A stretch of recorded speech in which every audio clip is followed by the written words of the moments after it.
Pour ce lundi de Pentecôte, j'aimerais me concentrer sur les conflits qu'il y a au Moyen-Orient, qu'il y a dans l'Orient et qu'il y a en Afrique. Selon les écrits, comment on reconnaîtrait le prophète pour l'islam?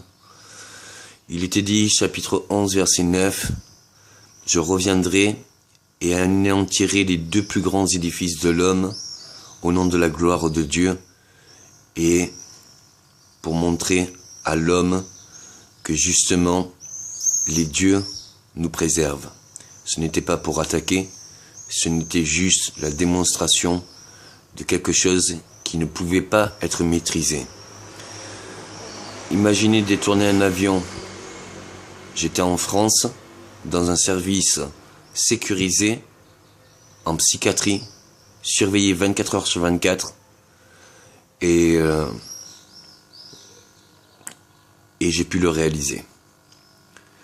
Je demande donc aux musulmans de bien vouloir croire en mon honneur, de pouvoir dire que justement, si je donne autant de messages sur Internet, c'est pour pas attiser les feux, mais bien c'est pour attiser les feux et donc bien les rendre de cendres. Nous n'avons plus et nous devons plus nous anéantir entre nous. Nous avons plus et nous devons plus nous faire la guerre.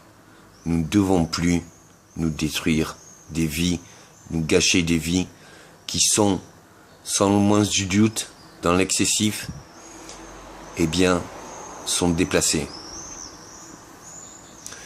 Je voudrais mettre encore ce message pour dire que toutes les religions peuvent vivre en paix selon toutes les oppositions ou complémentaires de conviction.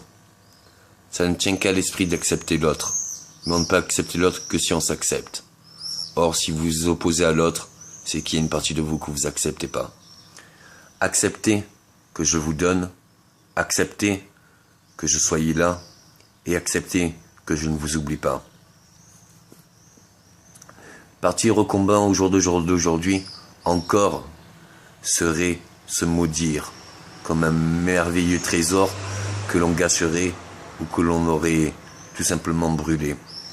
Nous pouvons tous vivre ensemble. Ça ne demande que du temps de se trouver sur la bonne conviction qui va pouvoir nous unir. Nous n'avons pas à nous anéantir. De toutes les religions, nous n'avons pas à nous anéantir. Imaginez votre bonheur absolu, votre vie absolue. Vous êtes peut-être en train de la gâcher. Ou alors, peut-être en train de risquer gros, et ou jusqu'à perdre la vie. Nous pouvons avoir un accès sur l'éternité, nous pouvons avoir un accès sur ce futur, et nous le pouvons à présent. C'est de l'inconscience pure de partir au combat. Je parle pour les musulmans, je parle pour les chrétiens, et je parle pour les juifs.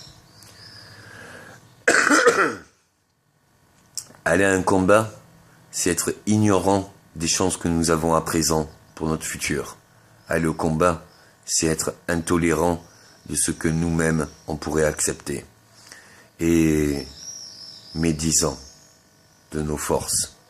Et si je me sens mal placé pour justement trouver la force en moi de l'accepter, eh bien je trouverai la force en toi pour le respecter. C'est un échange de bons procédés. Nous devons et nous sommes obligés d'arrêter tout conflit de front. Merci de respecter ce jour sacré. Merci.